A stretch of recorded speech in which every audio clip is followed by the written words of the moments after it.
안녕하세요. 저는 미국에 살고 있는 39살 여성입니다.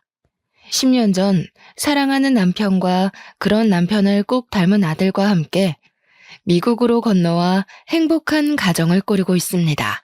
하지만 저도 이런 가정을 이루기까지 정말로 우여곡절이 많았습니다. 여러분은 자업자득 인과응보라는 말을 믿으시나요? 그리 오래 산 건 아니지만 그 말들이 생생히 증명되는 삶을 살았다고 해도 과언이 아니랍니다. 앞으로도 그럴 거라고 믿고요. 가족들이 필사적으로 반대하고 비난하는 가난한 남자와 결혼을 하고도 행복한 가정을 이룬 저의 이야기 한번 들어보시겠어요? 저는 딸부잣집 막내로 태어났습니다. 아버지는 중소기업 간부 출신이신데 젊은 시절 밑바닥부터 임원까지 올라가신 전형적인 자수성가 가장이셨어요. 항상 일 때문에 바쁘셨지만 가정적이고 온화한 성격으로 딸 셋을 모두 이뻐하셨답니다. 어머니는 전업주부이긴 했지만 타고나길 사업가 기질이 있고 수완이 좋으셨어요. 작은 종잣돈으로 시작해 여기저기 투자를 잘한 덕에 재산을 잘 불리셨죠. 우리 가족이 남부럽지 않게 누리며 살 수 있게 된 데는 아버지의 성실함 때문이기도 했지만 어머니의 안목이나 성격 때문이기도 했기에 아버지는 어머니 말이라면 죽는 신용이라도 하실 정도였어요. 우리 집 가장은 아버지였지만 대장은 어머니였달까요? 어머니는 기가 센 것도 아니고 목소리가 큰 것도 아니지만 어찌나 사근사근 나긋나긋 여우처럼 아빠를 잘 다루시는지 그런 어머니 덕에 우리 가족은 부족함 없이 잘 살 수 있었어요. 제 위로 언니가 둘인데 큰언니는 회화를 전공하고 둘째 언니는 피아노를 전공했죠. 언니들은 어머니를 닮아서 미모와 몸매가 뛰어났어요. 어머니는 우리가 어릴 때부터 여자로서 어떻게 살아야 하는지 세뇌 교육을 하다시피 했습니다. 앉을 때는 허리를 꼿꼿하게 세우고 턱은 조금 내리렴. 여자는 무조건 각선미야. 다리가 미끈하게 예뻐야 돼. 앉을 때 허벅지는 이렇게 붙이고 엉덩이는 이렇게. 다리는 이렇게 사선으로 곧게 뻗어. 손은 무조건 우아하게 자연스럽게. 어머니는 귀에 못이 박히도록 웃는 모습부터 음식을 먹는 태도까지 일일이 저희를 교정했죠. 그 다음에는 어떤 남자를 어떻게 만나는지가 중요하다는 얘기도 늘 따라왔습니다. 언니들은 어머니 말을 하나부터 열까지 다 잘 따랐어요. 저 역시 어릴 때는 어머니의 말을 잘 들었죠. 3살 버릇 여든 간다는 말이 있듯이 지금도 어릴 때 배운 대로 습관적으로 나오는 포즈가 있을 만큼요. 저는 모든 친구들이 어머니에게 이런 걸 배우는 줄 알았어요. 그게 아니라는 걸 알게 된 사춘기 때부터는 어머니 말을 듣기 싫어서 하라는 대로 안 했어요. 그냥 편한 자세로 앉고 싶었고, 먹고 싶은 건 마음대로 먹고 싶었고, 입 크게 벌리고 웃고 살고 싶었어요. 꼭 남자를 잘 만나는 게 성공하는 길인지에 대한 의문과 반항심이 있었죠. 게다가 타고나길 아버지를 닮아서 예체능 쪽보다는 공부를 잘하는 편이었고 외모도 고만고만했어요. 그런 저의 편을 들어주는 사람은 아버지뿐이었습니다. 막내에다가 아버지를 많이 닮아서인지 어릴 때부터 아버지는 저를 제일 예뻐하셨고 거의 끼고 사셨어요. 이런 저는 언니들과 취미도 다르고 취향도 다르고 가치관도 점점 달라지면서 자랄수록 미운 오리 새끼처럼 언니들과 겉도는 생활을 했어요. 어머니는 자신의 뜻대로 자라주지 않고 엇나가는 것 같은 저를 제일 걱정하곤 했죠. 언니들은 어머니의 시나리오대로 잘 자라서 여성적인 매력과 교양이 흘러넘치는 신부감이 되었거든요. 다들 어머니가 주선한 선자리에 나가서 좋은 집안 명문대 출신 좋은 직업 가진 남자와 결혼한 건 당연한 수순이겠죠. 첫째 형부는 큰 병원의 내과 의사이고 둘째 형부는 주식 상장까지 한 탄탄한 기업 오너죠. 저는 평범하게 대기업 연구원으로 취직을 했고 그냥 그날이 그날 같은 매일을 보내고 있었어요. 때로는 언니들처럼 사는 게 맞는 걸까 고민하기도 했지만 대학 때 연애도 해보고 소개팅도 해보고 선자리도 나가봤지만 내 짝이라고 여겨지는 사람이 없었어요. 사랑 없는 결혼을 할 수 없었죠.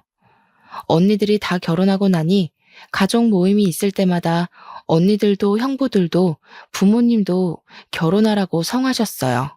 어머니가 저를 결혼정보회사에 등록한 바람에 주말마다 선을 보러 나가게 됐습니다.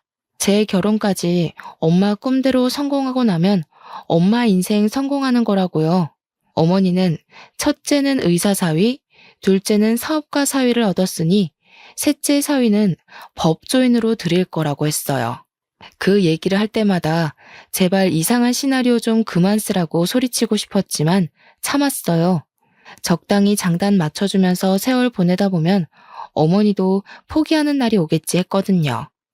매일 다람쥐 쳇바퀴 돌듯 회사 다니고 주말마다 늘 변호사 판사 만나러 가는 게 저의 일상이 되었죠.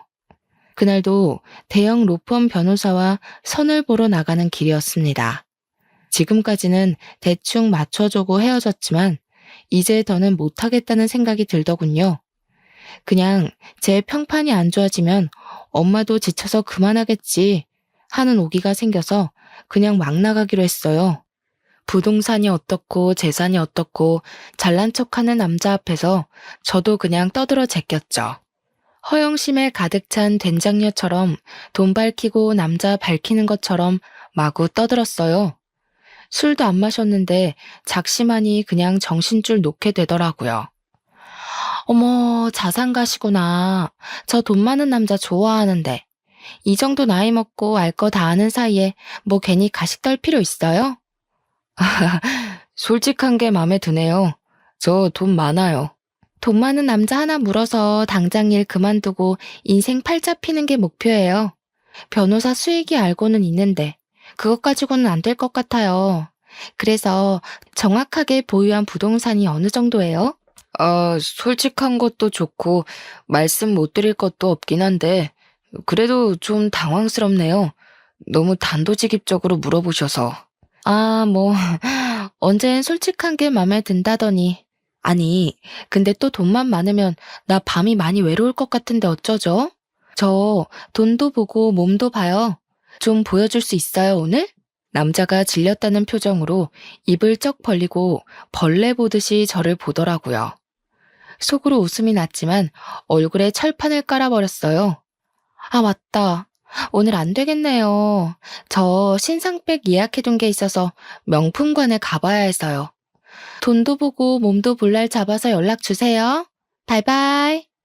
하고는 일어나서 걸어가는데 등 뒤로 뭐 저런 골빈 여자를 소개하는 거냐고 전화로 따지는 소리가 들려오더군요. 이렇게까지 해야 하는지 한숨도 나고 눈물도 살짝 나려고 하더군요. 너무 일찍 일어난 바람에 집에 가기도 그렇고 해서 정기 봉사하는 고아원에 갔어요. 제가 원래부터 아이들을 좋아했어요. 몇 년 전에 사내 봉사활동으로 사우들과 단체로 명절 선물을 들고 방문했던 적이 있었는데 그때 이후로 달마다 정기 후원도 하고 주말에 아이들 공부 가르쳐주러 자주 들렀죠.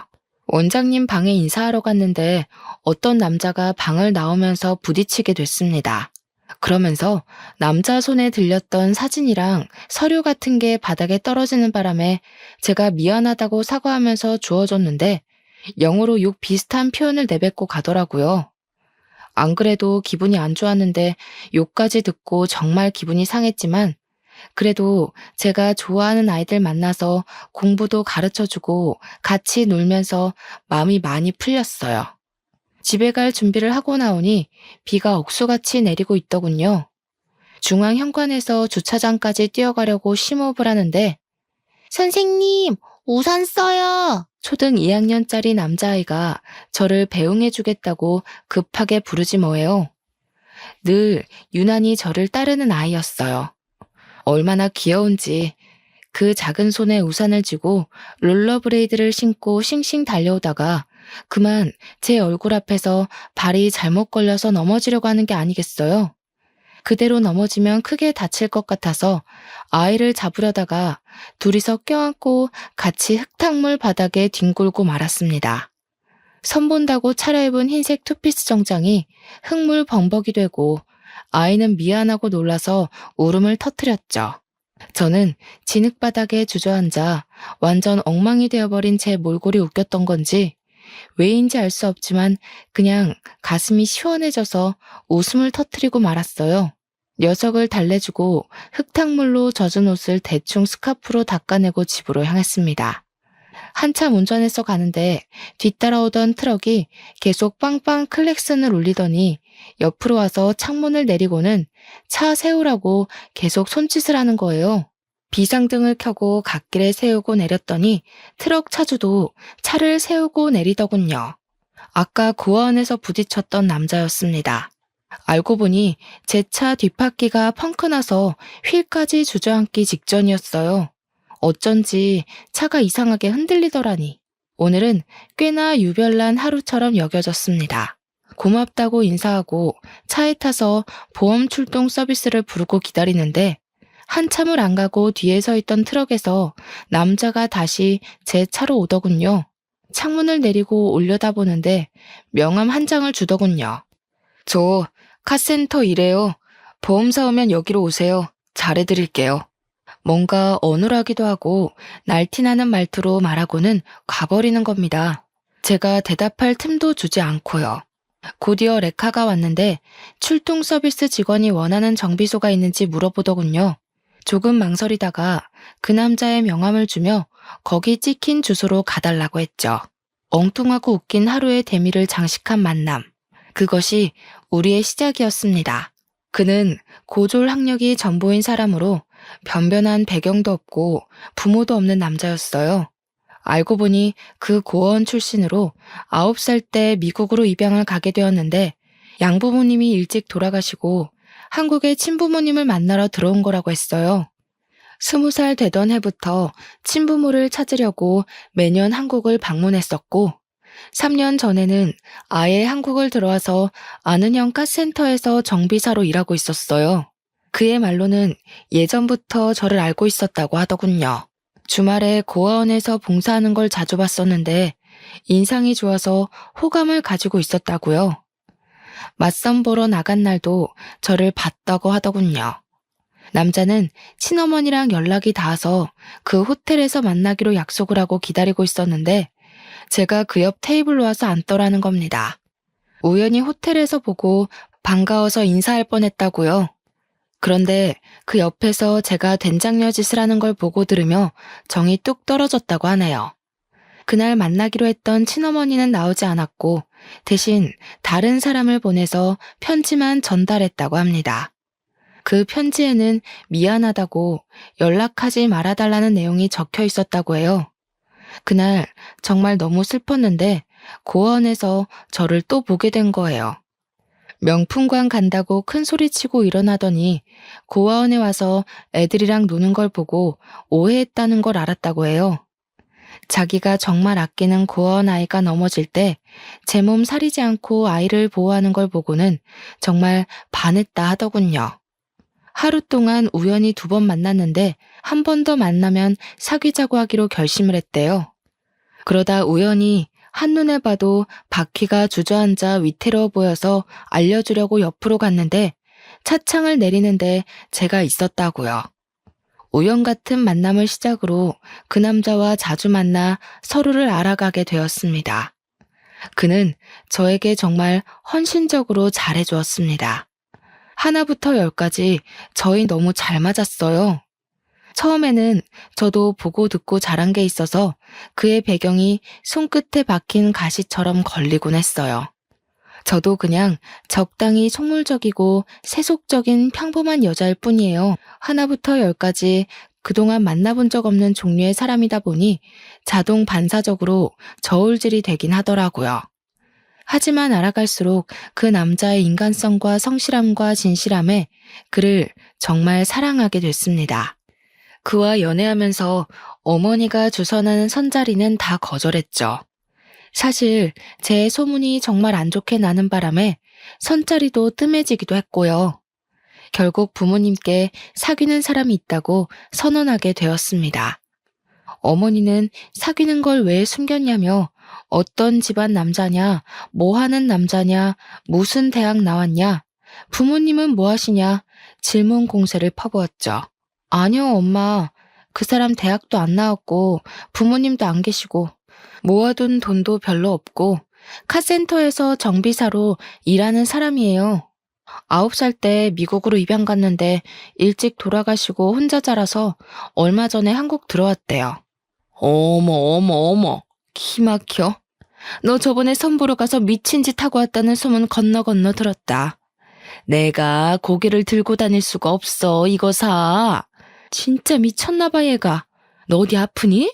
그래, 아파서 그런 거야. 내일 당장 예약할 테니까 엄마랑 신경정신과 한번 가보자. 엄마, 나 안 미쳤어요. 헛소리 아니고 진심이야. 그 사람 한 번만 만나보고 얘기해요. 정신 차려, 이거 사.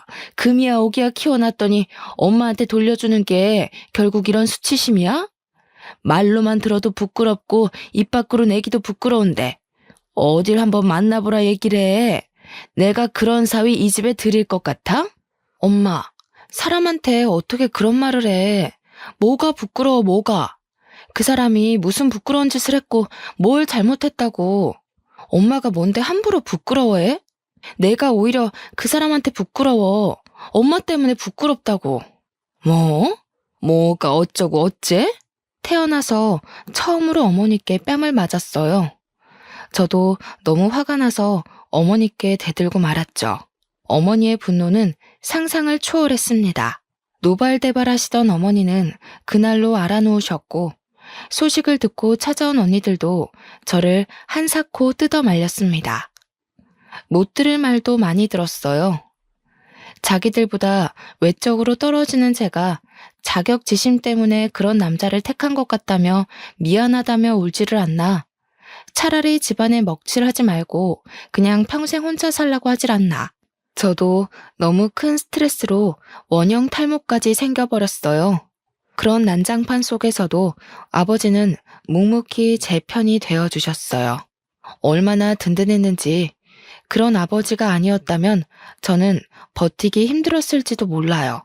돌아누워 뜻을 굽히지 않는 어머니 옆에서 몇 날 며칠을 설득해 주셨고 그래도 강경한 어머니께 차라리 자신과 부부의 인연도 끊자고 막내딸 안 보고는 못 산다고 하시는 아버지의 엄포에 결국 어머니가 두 손을 들었다고 합니다.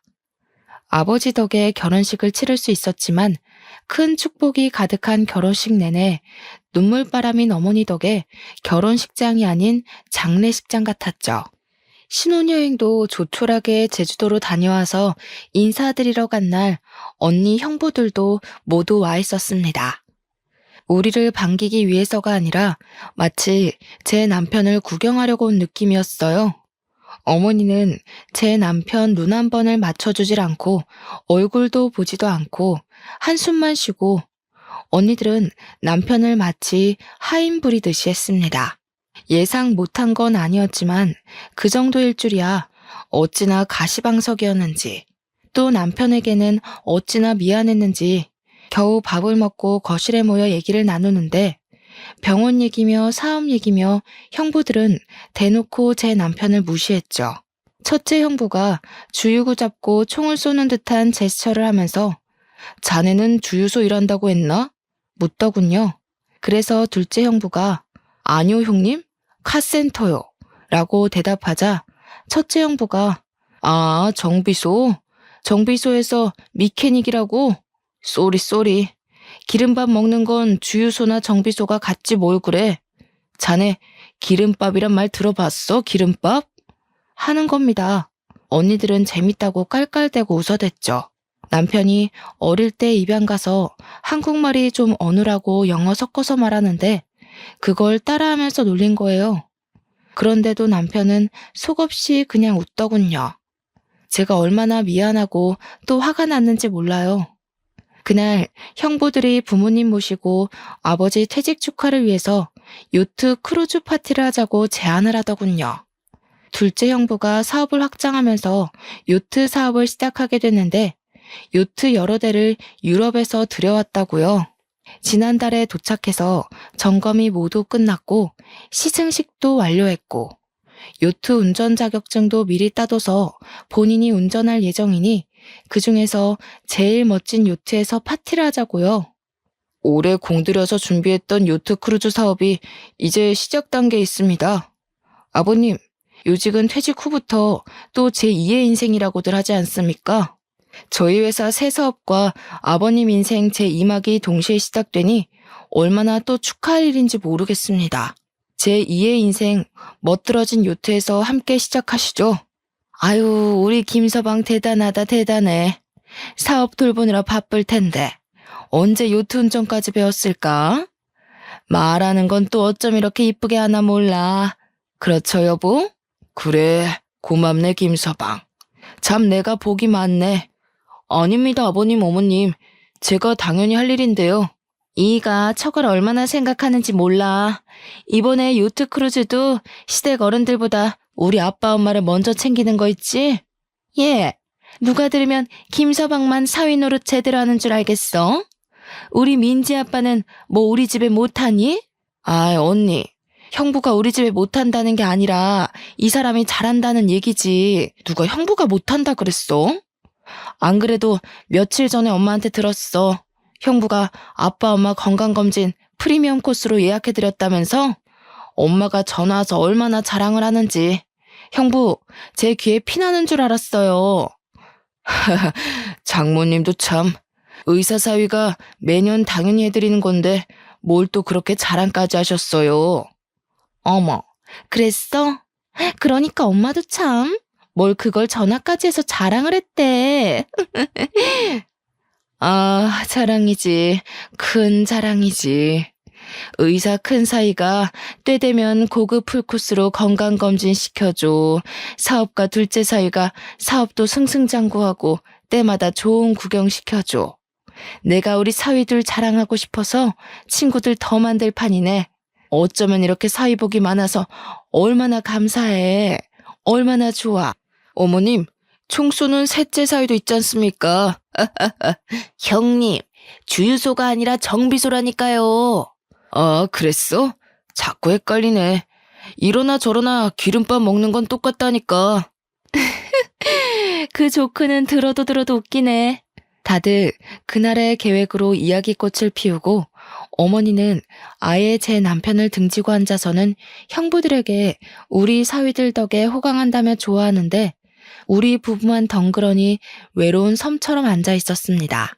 아니, 모르겠어요. 그냥 남편은 그저 조용히 미소만 띠고 있더군요. 거의 득도한 사람인 줄 알았다니까요. 저는 무슨 정신으로 집으로 돌아왔는지 모르겠어요. 남편에게 정말 미안했는지 제가 미안하다는 말을 꺼내기도 전에 미안하단 말 하지 말라고 하더군요. 그냥 저를 만나고 저의 가족이 되어서 세상에 유일한 자기 편인 제가 있어서 감사하다고요. 부모님과 언니들과도 진짜 가족이 된다면 정말 좋겠지만 그런 욕심 안 부린다고요. 그 말에 저는 또 얼마나 울었는지 몰라요. 다시는 가족 모임에 가고 싶지 않았지만 요트 크루즈에 참석하게 되었습니다. 아버지 퇴직 축하 가족 모임이었기에 빠질 수가 없었어요. 날씨도 좋고 바람도 적당하고 모든 것이 완벽한 날이었어요. 바다 멀리까지 요트를 띄웠죠. 우아한 음악이 흘러나오고 샴페인과 신선한 음식들까지. 부모님도 선베드에 누워 즐기시며 사위 덕에 호강한다고 얼마나 좋아하셨는지요. 형부들도 자기들끼리 주식 얘기며 정치 얘기며 그들만의 세상에 있었습니다. 저희 부부만 거기 끼지 못하고 서 있는데 형부들이 마치 종업원을 대하듯이 손짓으로 남편을 부르는 겁니다. 배 안에서도 제 남편에게 심부름을 시키더군요. 어이, 따로 칠링해둔 샴페인 좀 더 가지고 와. 저 뒤로 돌아가면 있을 거야. 저기 일하는 분들도 계신데 왜 저한테. 가족끼리 어울리는데 막내 사이가 그 정도는 알 수 있지. 꼭 일하는 사람이 해야 하는 일은 아니잖아. 이거 우리랑 어울린다고 자네 급도 같이 올라갔다고 생각하는 건가? 그래서 이제 할 일 못할 일 구분하는 건가? 그게 아니라 저를 일하는 사람으로만 생각하시는 것 같아서요. 아이, 사람 참. 자네, 자격지심이 심한 것 같네. 근본이 없어서 그렇죠, 뭐. 하여간, 없는 것들은 일해서 피곤해.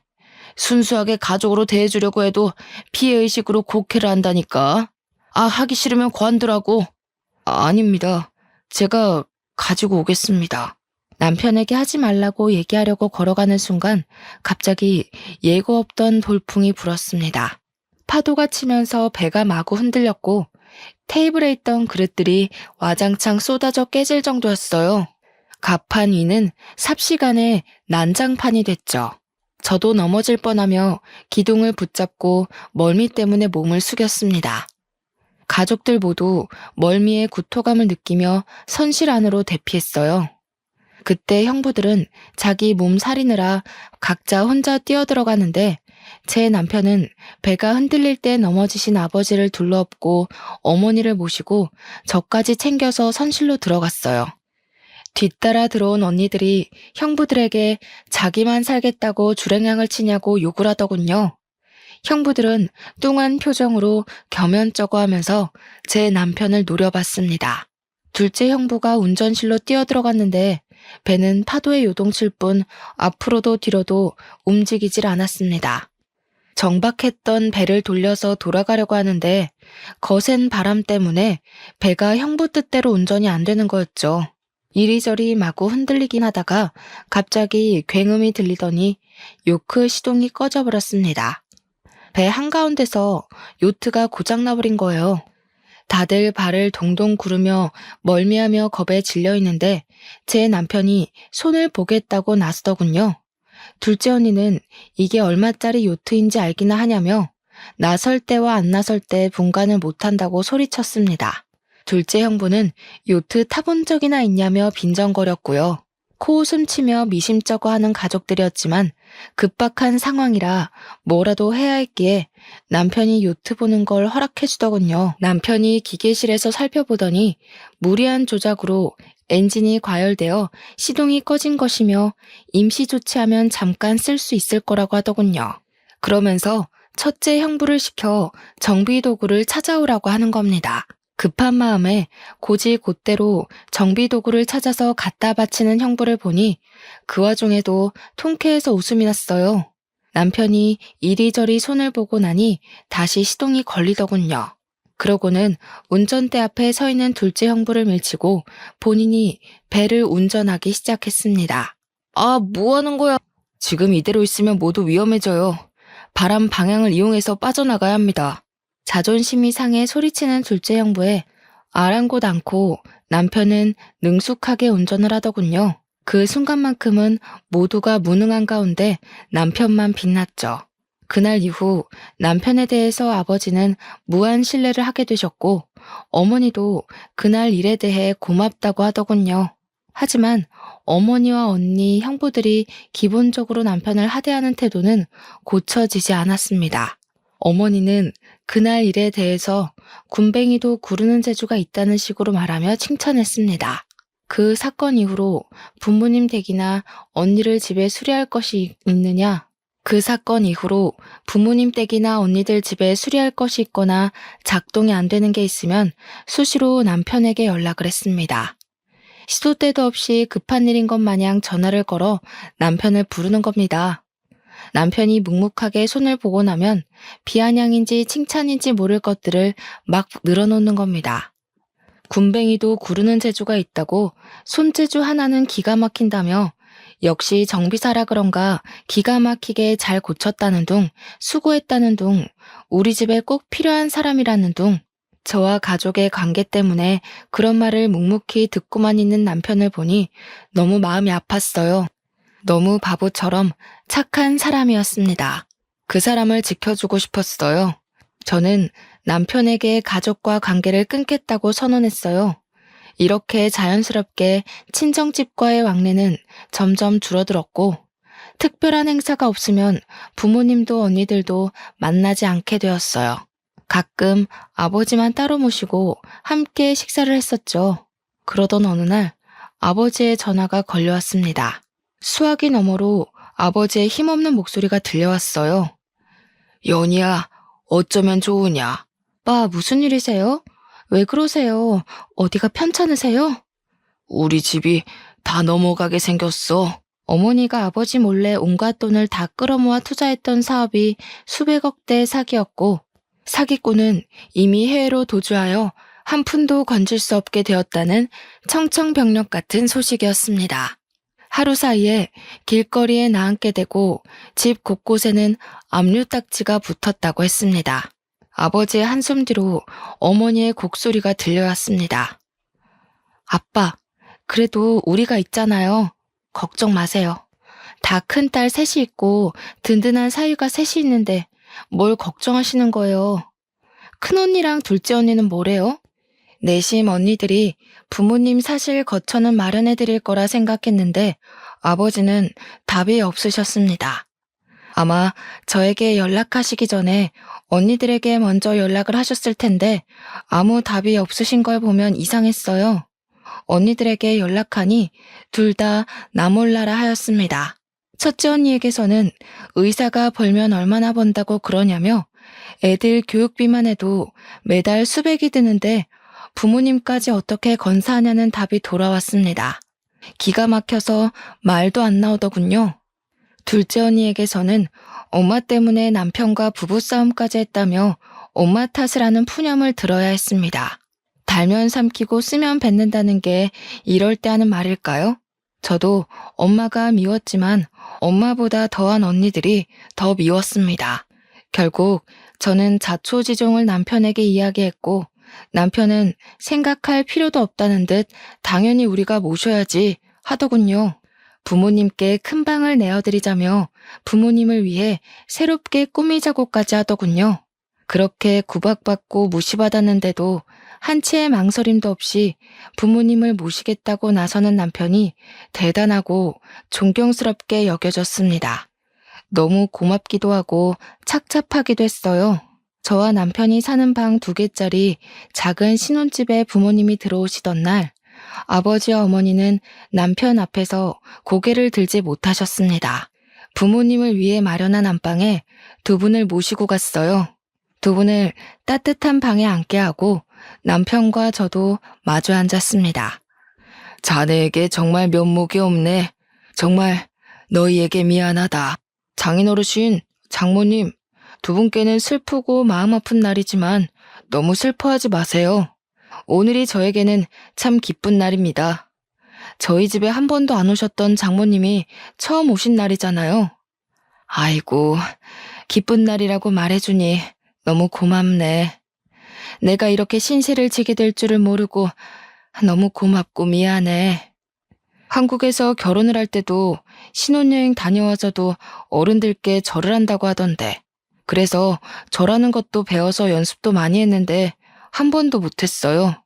사위가 장인어르신과 장모님께 절을 하는 첫날이니 저는 참 기쁩니다.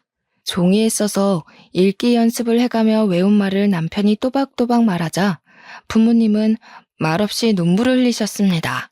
간소한 결혼식에 패백도 하지 않았고 신혼여행 다녀와서 절하려는 남편을 은근슬쩍 피하셨던 것이 남편에게도 상처로 남은 모양입니다. 절하는 연습까지 했다는 걸 저도 그날 처음 알았는데 가슴이 미어졌어요. 저와 남편은 처음으로 부모님 앞에서 절을 올렸습니다. 저는 그동안의 서름과 남편에 대한 고마운 마음, 부모님에 대한 연민이 한꺼번에 북받쳤어요. 절하는 저희도 울고 부모님도 우셨어요. 절을 끝내고 남편이 2분께 다가가 손을 잡고 이제부터는 2분을 낳아주신 친부모님으로 생각하겠다고 말했어요. 어머니와 아버지도 이제부터는 사위를 아들로 여기고 살겠다고 아들에게 평생 갚으며 살겠다고 하시더군요. 제 남편을 아들이라고 부르시는 부모님 목소리에 그동안의 응어리가 녹아내리는 듯하며 하염없이 눈물이 났습니다. 그날 밤 부모님과 저희는 얼싸안고 얼마나 울었는지 모릅니다. 그 뒤로 부모님은 제 남편을 아들이라고 부르십니다. 그렇게 부모님을 모시고 살던 어느 날 남편이 미국에 정리할 것이 있다며 잠깐 다녀오겠다고 하더군요. 매일 전화통을 하긴 했지만 곧 돌아온다던 남편이 몇 개월 동안 돌아오질 않고 무엇을 하고 있는지 말도 해주지 않으니 저도 점점 의심이 생겼어요. 혹시 이 남자도 우리 집이 망해버려서 볼 것이 없어지니 도망을 간 건가? 하는 못된 의심이요. 그도 그럴 것이 정확히 미국 어디에 있는지도 말해주지 않고 찾아가겠다고 해도 조금만 기다려달라고 하고 무엇을 정리하고 있는 것인지도 말해주질 않았거든요. 때로는 연락이 잘 되지 않을 때도 있었습니다. 불안해하는 저를 다독여준 건 오히려 부모님이었어요. 그는 그럴 사람이 아니라며 남편 편을 들어주시더군요. 그러는 사이 형부들이 차례로 망하고 있다는 소식이 들려왔습니다. 소문에 첫째 형부는 재단에 막대한 피해를 입혔다는 이유로 권고사직 당했다고 하더군요. 둘째 형부는 요트 사업이 중간에 계약이 파투가 나는 바람에 자금줄이 막혀서 부도 위기라고 했고요. 이 소식도 당장 돈이 급해진 큰언니와 둘째 언니가 혹시나 부모님께 받을 게 없나 해서 연락을 해온 덕에 알게 됐죠. 내칠 때는 언제고 받을 것 챙기려고 연락을 해온 언니들이 야속하기만 했습니다. 남편이 수개월 만에 미국에서 돌아오던 날 어머니는 오전 내내 부엌에서 정성껏 음식들을 준비했어요. 온종일 잔치가 열릴 것처럼 온 동네 맛있는 냄새가 진동을 했죠. 거의 뷔페처럼 한식 요리를 준비하는데 남편이 뭘 좋아할지 몰라서 다 준비하신다며 웃음이 만발했습니다. 아이고, 우리 아들 왔어? 우리 아들. 남편이 집에 들어왔을 때는 저보다 먼저 달려나가 정말 신발을 신지도 않고 버선발로 현관에서 남편을 맞이했어요. 그러고는 남편 앞에 선 어머니도 뒤따라 나간 저도 아버지도 뭔가 낯선 남편이 어색해 한참을 마주봤습니다. 결혼식 때 말고는 본 적 없는 말끔한 정장 차림에 고급진 가죽 서류 가방을 들고 헤어스타일까지 단정해진 남편 모습이 의아하면서도 아주 멋져서 탄성을 질렀죠. 남편은 그냥 웃으며 아주 맛있는 냄새가 난다며 배고프다고 너스레를 떨었습니다. 뭔가 변한 듯한 남편의 모습이 조금 낯설었지만 싫지만은 않았어요. 식탁에 둘러앉아 점심 식사를 시작할 무렵 초인종이 울렸습니다. 문을 열기 무섭게 언니들과 형부들이 들이닥쳤습니다. 어머, 언니, 형부, 무슨 일이에요? 갑자기 연락도 없이 이렇게 오세요.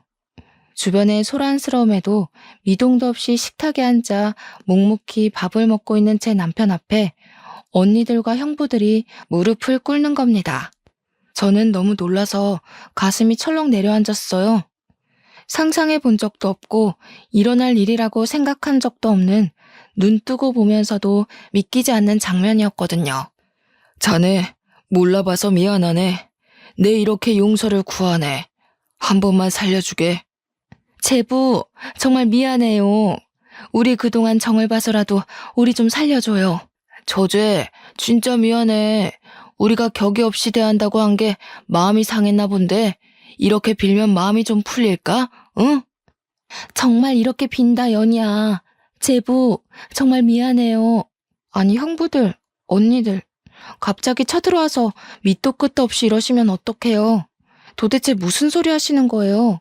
여보, 이 사람들이 지금 왜 당신한테 이러는 건지 당신이 얘기를 좀 해봐요. 제 말에 남편이 숟가락을 놓고 고개를 들었습니다. 어머니, 응, 아들. 어머니가 해주신 불고기하고 미역국을 먹으니 정말 집에 왔다는 게 실감나요. 너무 그리웠어요, 이 맛. 그러더니 자리에서 일어나 아버지 어머니께 보여드릴 것이 있다며 함께 가자고 하는 겁니다. 남편은 형부와 언니들을 철저히 무시하고 있었습니다. 이게 대체 무슨 일인지. 저는 아버지와 어머니와 함께 어리둥절한 표정으로 남편을 따라 나섰습니다. 등 뒤로 형부들과 언니들이 저희를 부르는 목소리에 이어서 서로 싸우는 소리가 들려왔습니다. 집 앞에는 고급 외제차가 주차되어 있었습니다. 남편은 그 외제차에 부모님과 저를 태우고 말없이 시동을 키더군요. 남편이 운전하는 차를 타고 가는 동안 그간의 자초지정을 들려주었습니다. 남편의 양아버지의 아버지, 즉 양할아버지가 미국에서 요트 사업을 하는 대부호였다는 겁니다. 양부모님이 일찍 사고로 돌아가시고 할아버지께서 남편을 키워주셨고 남편이 성인이 되고 사업을 물려받으라고 하셨습니다. 하지만 남편은 친부모님을 만나고 싶어서 한국에 들어온 거였고요.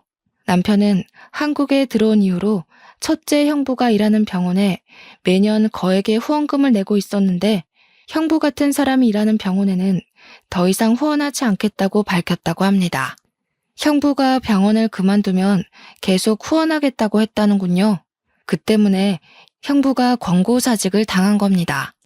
또 둘째 형부 요트 사업에 계약상의 문제를 제기해서 사업 진행을 막은 것도 남편이었습니다. 형부가 계약한 유럽의 요트 회사가 미국 기업의 자회사였다는군요.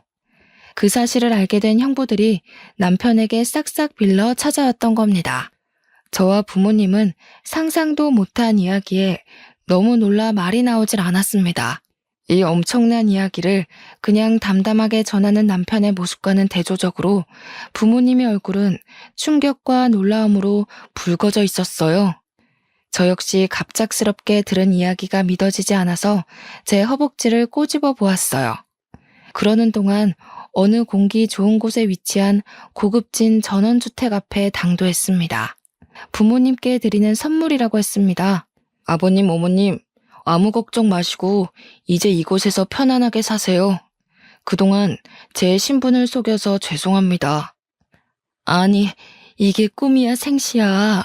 대체 이게 다 무슨 일인지 믿어지지가 않네. 남편은 자신의 재산만 보고 다가오는 사람이 많아서 사람을 믿지 못했다고 합니다.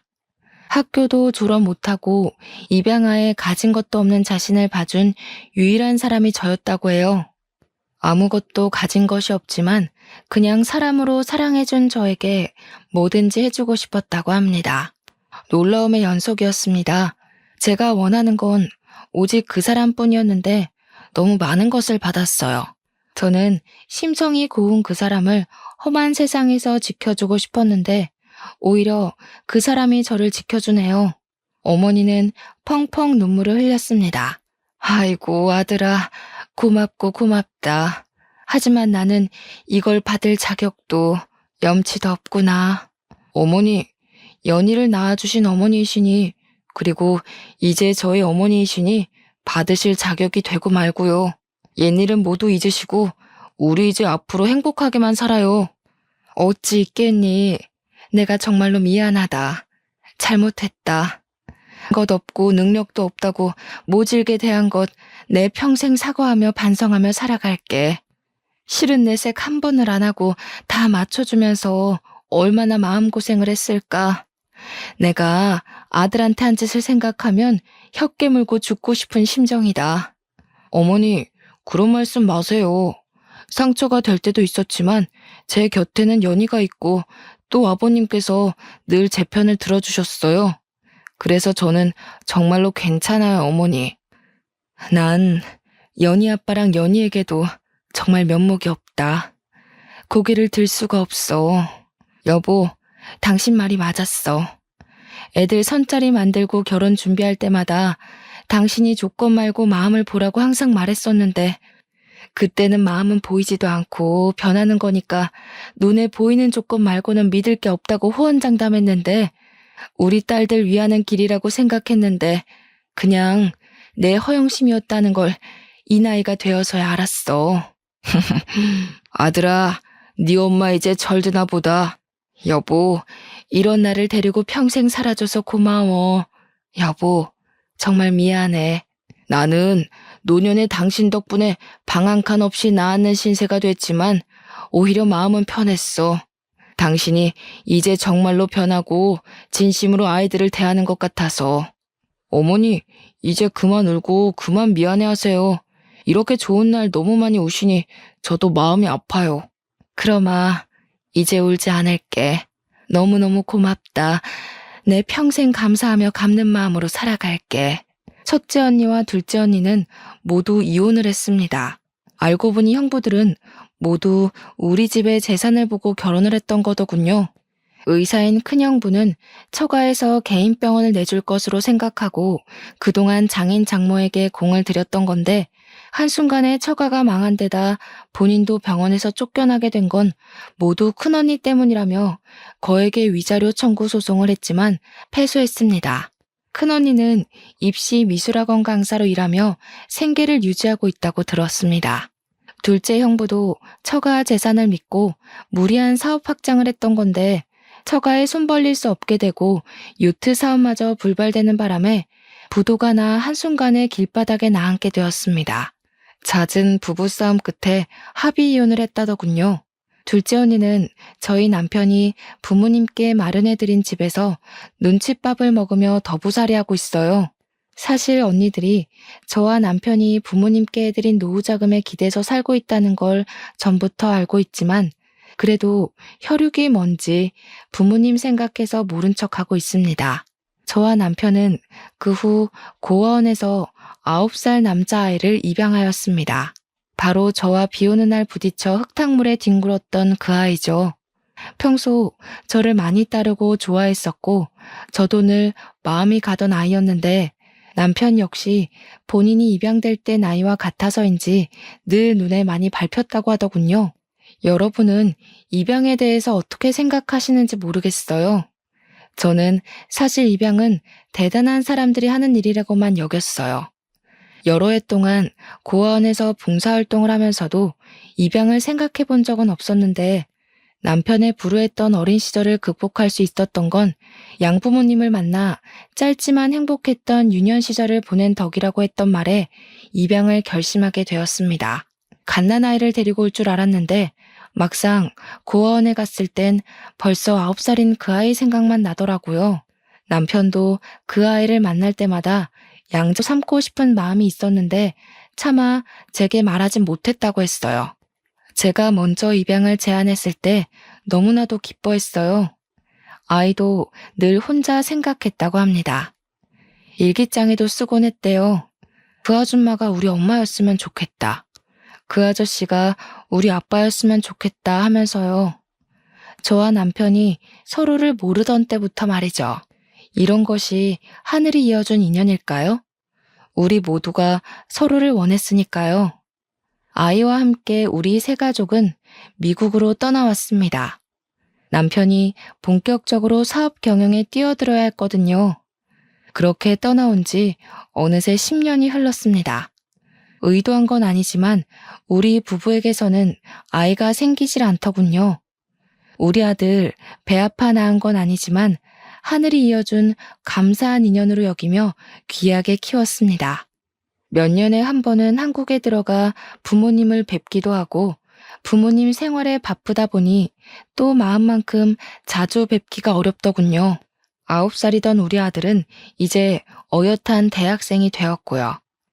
며칠 전 아들이 친부모님을 찾고 싶고 한국에서 살아보고 싶기도 하다고 한국에 가고 싶다고 하더군요. 자기 능력만으로 한번 살아보고 싶다나요? 저희 부부는 흔쾌히 아들의 여행을 허락하며 행운을 빌어줬습니다. 굿럭, 언제든 돌아올 곳이 있으니 마음껏 세상을 경험하고 오라고요. 앞으로 10년 뒤 저는 또 어떤 삶을 추억하고 있을까요? 10년 뒤 우리 아들은 어떤 이야기를 들려줄까요? 그저 바라건대 우리 아들에게도 전략이 아니라 진심이 통하는 인연이 온다면 좋겠습니다. 지키고 싶은 것을 찾고 스스로 지킬 때 자신도 지켜지는 거라는 걸 알게 되면 좋겠고요. 그럼 더 바랄 게 없을 것 같아요. 하지만 제가 경험했듯이 자식의 인생이라는 건 엄마의 시나리오대로 흘러가는 게 아니거든요. 그러니까 굴럭을 빌어주는 것 말고는 할 수 있는 게 없네요. 여러분의 지난 10년은 어떠셨나요? 또 앞으로의 10년은 어떨까요? 계획대로 생각한 대로만 흘러간다면 편안할 수는 있어도 재미는 없겠죠. 하지만 삶이 계획대로 흘러가든 아니면 뜻밖의 일들로 가득하든 분명한 건 주는 만큼 돌려받는다는 말은 정말 맞는 것 같아요. 살아보니 그렇더라고요. 받으려고 하지 않았지만 그래도 진심으로 살려고 노력했더니 기대하지도 못한 선물들을 많이 받았던 것 같습니다. 또 이 선물들을 주변에 좋은 마음으로 나누며 살다 보니 결국 돌려받게 되더라고요. 마찬가지로 주변을 물질만으로 평가하고 관계하는 자는 결국 물질로 망하더군요. 삶은 늘 시나리오대로 흘러가지는 않지만 어떤 일을 하든 자업자득 인과응보란 건 잊지 마세요. 거기에 행운이 한 스푼 보태어지면 더할 나위 없겠죠. 그러니까 여러분에게도 크로스핑거스 늘 행운이 함께하기를 응원합니다.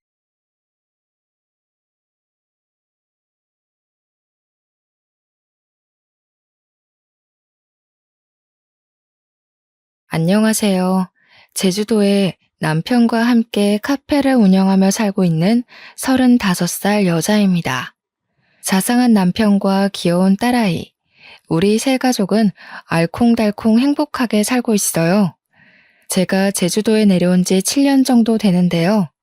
사실 27살이 되던 해 조금 이른 나이에 이혼을 경험하고 제주도에 내려왔어요. 혼인신고를 하지 않아서 이혼이라고 할 것도 없지만요. 지금은 재혼해 믿음직한 남편, 그리고 사랑스러운 딸아이를 케어하는 평범한 가정주부고요. 동시에 20대 여성으로 쇼핑몰 피팅 모델이라는 직업을 갖고 있죠. 남들이 말하는 소위 연예인 뺨치는 외모이지만 원래부터 이렇지는 않았답니다. 원래는 체력도 좋지 않고 운동을 싫어했어요. 관심을 두지 않았죠. 먹어대기만 하는 통에 제 몸은 99에서 100 사이즈를 입을 정도로 몸이 뚱뚱했죠. 이를 악물고 다이어트를 해 건강한 삶을 살게 된 계기가 있습니다. 제가 제주도에 내려왔는지 왜 밀어날 정도로 독한 마음으로 다이어트를 했는지 궁금하지 않으세요? 지금부터 제 인생의 큰 오점이기도 한 그 이야기를 들려드릴까 해요. 저는 원래 서울이 고향이고 여느 집처럼 평범한 집에서 자랐어요. 공무원으로 근무하시는 아버지, 집에서 살림을 톡 풀어지게 하는 우리 엄마. 엄마는 아버지와 자식들에게는 항상 따뜻한 밥을 먹여야 한다며 부지런을 떠셨는데 음식 솜씨도 좋아 이것저것 요리를 많이 해주셨거든요. 그리고 제가 어려서 몸이 약해 한약, 양약 등 안 먹어본 약이 없거든요. 어렸을 때는 힘없이 쓰러지기 일쑤였고 평소에도 힘이 없어 보인다는 말을 자주 들었습니다. 몸의 원기 회복을 도와주고 기력 보충을 해주는 한약을 어려서부터 먹었던 탓일까요? 몸이 쉽게 붓고 살이 잘 찌는 체질로 변하게 되더라고요. 통통하다 못해 제가 봐도 뚱뚱했지만 그게 살아가면서 흠이라고 느껴지진 않았습니다. 그렇다고 사람들의 시선을 아예 의식하지 않은 건 아니었어요. 저도 사람이니깐요. 그 일이 있은 후에는 생각이 바뀌게 되었죠. 시간이 흐르고 대학을 졸업하고 사회생활 목전을 앞둔 어느 날이었어요. 엄마와 장을 보러 동네 마트를 다녀오던 길에 저는 극심한 복통에 시달리게 되었습니다. 엄마는 서둘러 119에 전화를 하셨고 그 길로 응급실로 갔죠. 이런 통증이 있었을 텐데 이걸 어떻게 참았습니까? 엑스레이나 초음파상으로 볼 땐 담석증과 급성 충수염이 의심되네요. 조금만 늦었어도 복막염으로 응급수술할 뻔했네요. 수술을 하는 게 좋을 것 같습니다. 네? 한 번도 아픈 적은 없었어요. 그동안 이런 적이 없었는데 오늘 갑자기 너무 아팠는걸요. 다른 이상은 없는 건가요? 큰 문제는 아니죠. 그대로 둬봤자 좋을 것도 없고 2가지 경우가 한 번에 올 수는 있지만 초음파로 봤을 때 이 정도면 큰 편이에요. 아주 심각한 건 아니지만 어차피 수술해야 됩니다. 우선 진통제 놔드릴 테니 조금 버텨보시고 내일 아침에 다시 봅시다. 그렇게 다음날 오전 9시쯤 저는 수술을 받았습니다. 수술 후 2주 정도를 병원에 입원했어요. 수술을 하며 컨디션 회복이 잘 되지 않아 여러 검사를 받았는데 결과가 조금은 충격이었습니다. 제가 초고도 비만인데다가 몸의 염증 수치가 상당히 높다는 거예요.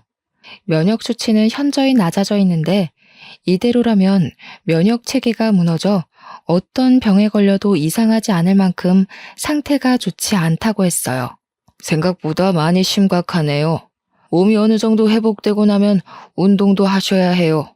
비만이 결코 좋은 것은 아닙니다. 여기서 더 심해지면 비만 질환으로 병원에서 살아야 할 수도 있어요. 약 처방해 드릴 테니 꾸준히 복용하시고 힘드셔도 운동하는 습관을 기르세요. 제가 뚱뚱한 건 이미 모두가 아는 사실이었지만 그렇게 심각한 상태인 줄 몰랐거든요. 저는 상당한 쪽팔림과 충격을 받았습니다. 퇴원 후 처방받은 약, 그리고 식이요법과 운동으로 15kg 정도를 어렵사리 감량했어요. 정말 운동을 싫어했지만 죽지는 말아야지 하는 생각에 이악 물고 버텼거든요. 날씬까지는 아니지만 남들이 말하는 통통한 몸을 갖게 됐죠. 그렇게 조금씩 건강관리를 하며 회사에 취직도 했습니다. 사회생활을 하다 보니 정말 예쁘고 몸매가 좋은 여자들이 많았어요.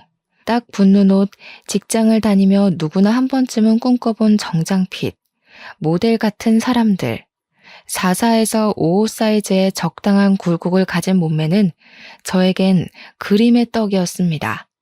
매번 옷을 살 때면 빅사이즈로 사야 해서 여러 사이트를 찾아보고 겨우 몸에 맞는 옷을 구매할 수 있었죠.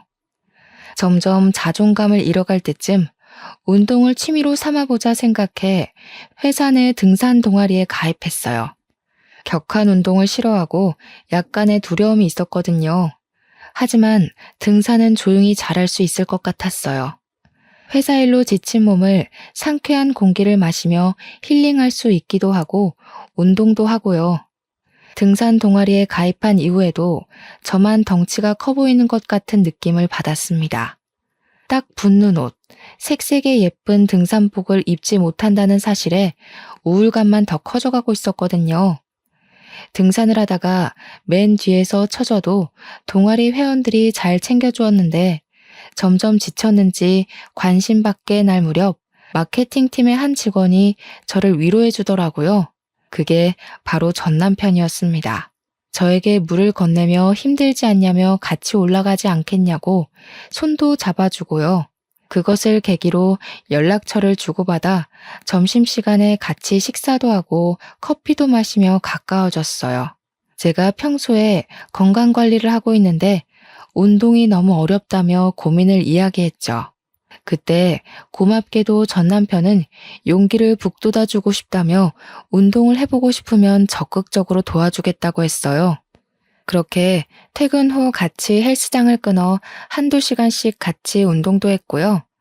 더욱 사이는 가까워졌고 저희는 연인 사이로 발전하게 됐죠.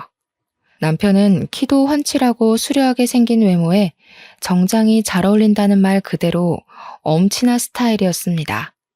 회사에서도 여직원들이 수도 없이 대시를 할 정도로 인기 있는 남자였거든요. 저와 사귀고 나서도 저의 못생긴 외모나 저희를 쳐다보는 주변의 시선 따위는 의식하지 않았고요. 우습지만 회사에서 비밀 연애가 들통나 생긴 별명은 야수와 미남 커플이었어요. 저는 저만을 위해주는 남편의 다정다감하고 따뜻한 마음이 좋았어요. 어쩌면 제가 바랬던 것일지도 모르지만요. 위로가 많이 됐던 것 같아요. 그렇게 1년 정도의 연애 기간 후 저희는 결혼을 하게 됐습니다.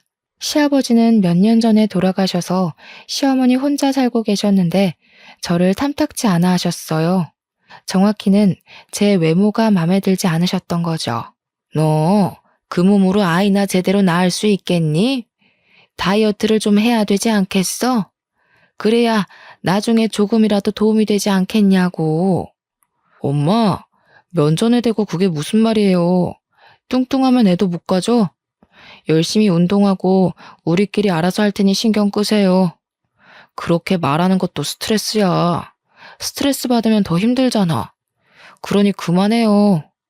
남편이 그런 게 뭐가 중요하냐며 우리끼리 알아서 하겠다고 중간에서 채비를 해주었어요. 서로 난감한 상황이었지만 남편 덕분에 무사히 모면할 수 있었죠. 결혼식을 올린 뒤 회사 근처 오피스텔에 살았는데요. 어느 정도 돈을 모아 대출을 껴 작은 평수의 아파트를 마련하게 됐습니다. 제 친구들과 남편의 직장 동료들을 불러 집들이를 하기로 했죠.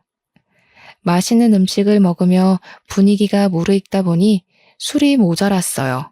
저는 잠시 집 앞 마트에 다녀온다고 하고 옷가지를 챙겨 나갔죠. 지갑을 두고 와 다시 집으로 올라갔는데 현관 앞에서 그대로 멈출 수밖에 없었어요. 술이 조금 들어간 상태고 늦은 시간이어서 제 친구들은 먼저 집으로 갔고요. 남아있는 남편 친구들이 대화를 하는데 화가 나기보다는 비참한 기분이 들었거든요. 야, 도영아, 이제 좀 솔직해져 봐. 재수 씨도 없고 우리끼리 있는데 너 마음에도 없는 결혼하고 지금 이 생활 만족하냐? 솔직히 재수 씨 착한 거 빼면 볼 거 없잖아. 뭘 보고 결혼했어? 맞아.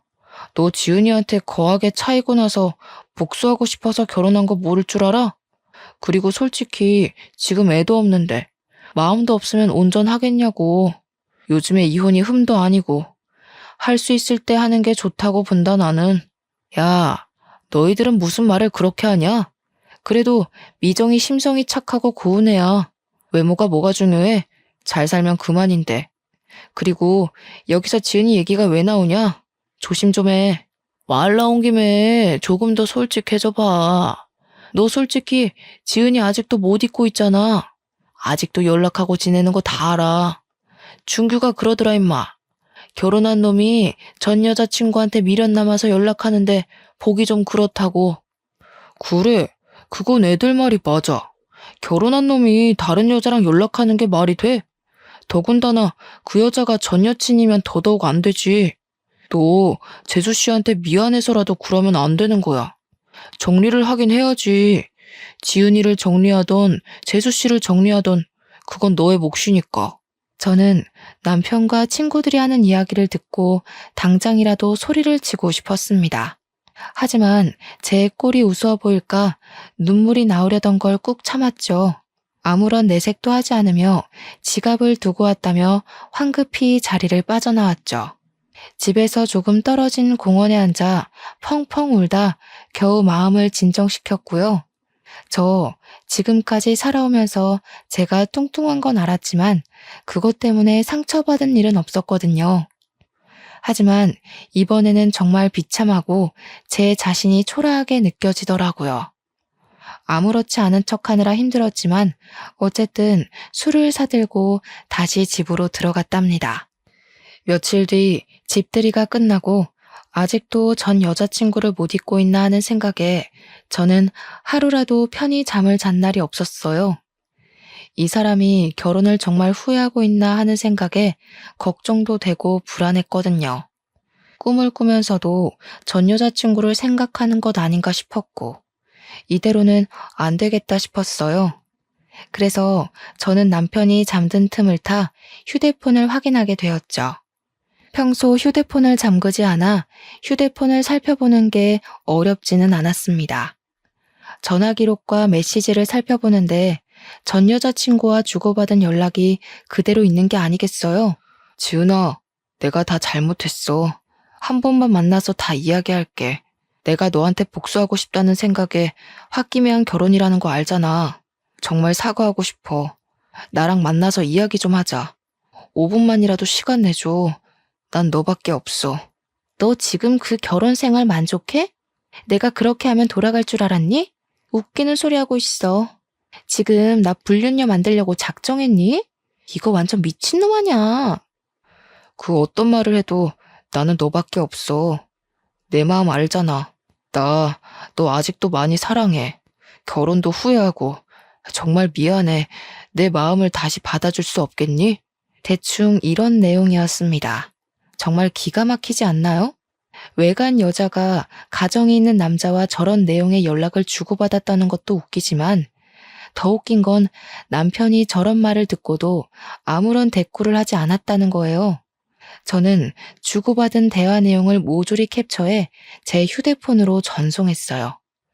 조금이라도 증거를 모아두어야 했죠. 이혼하고 싶은 생각은 없었지만 그게 최선이라 생각했어요. 물론 남편의 휴대폰에서는 저에게 보낸 흔적을 지웠고요. 혹시나 해서 사진첩도 봤는데 아니나 다를까 그 여자와의 흔적이 남아 있었습니다.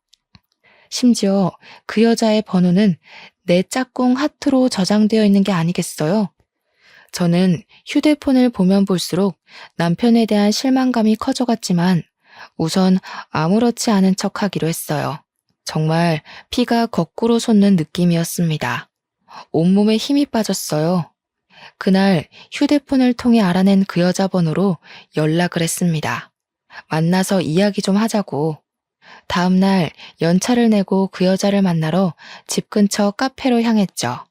카페에 먼저 도착해 언제쯤 오나 생각하던 찰나에 누군가 들어오는 소리에 시선을 돌렸습니다. 그 여자가 제 앞으로 당당하게 걸어오더니 다리를 꼬며 앉았어요. 안녕하세요. 생각보다 더 평범해서 놀랬네요. 이렇게 갑자기 만나자고 하는 걸 보니 우리 만나는 거 도영이는 알아요? 아, 그 전에 빈 껍데기 남편이랑 사는 거 만족해요? 네? 빈 껍데기요? 말 함부로 하지 말아요. 과거가 어찌됐든 지금은 법적인 내 남편이에요. 무슨 권리로 그런 말을 하는 거예요? 의외로 성깔 있으시네. 도영이 눈이 이렇게 낮은 줄 몰랐네요. 당신을 사랑한다는 그 말 진짜인 것 같아요?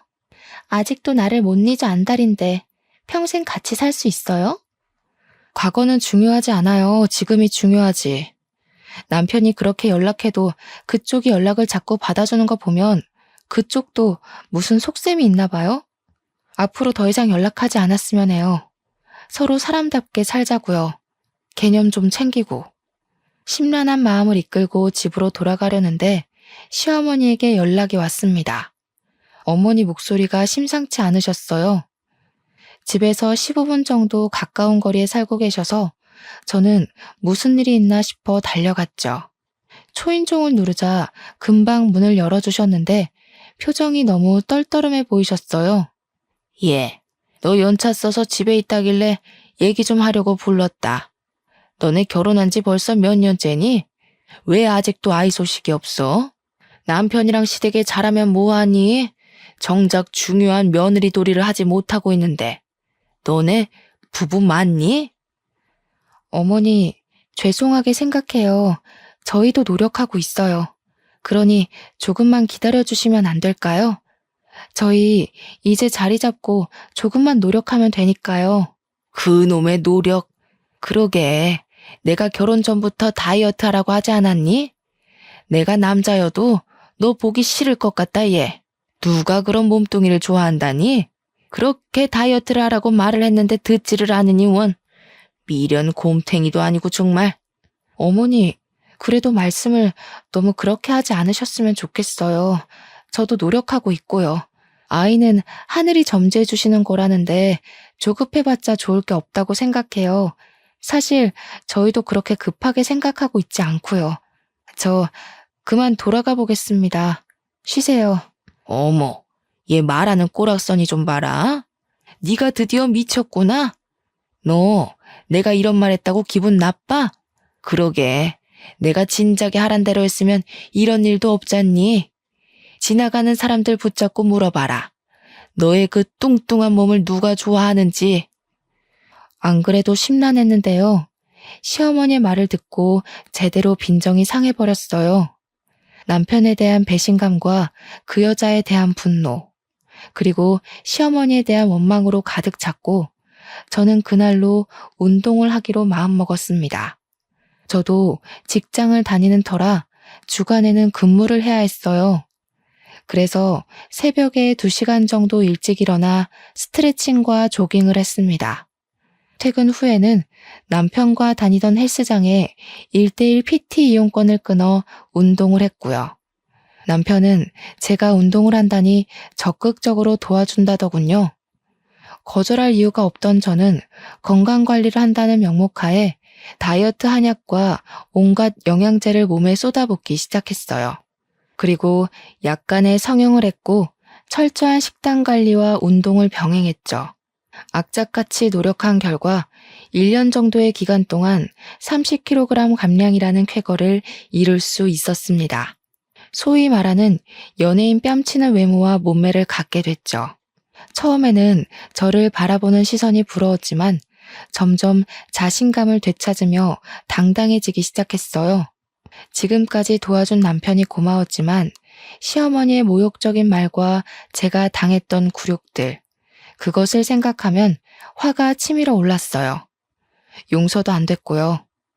저는 이미 남편을 미워하고 있었고 받은 수모만큼 대갚음 해줘야겠다는 생각만 했습니다.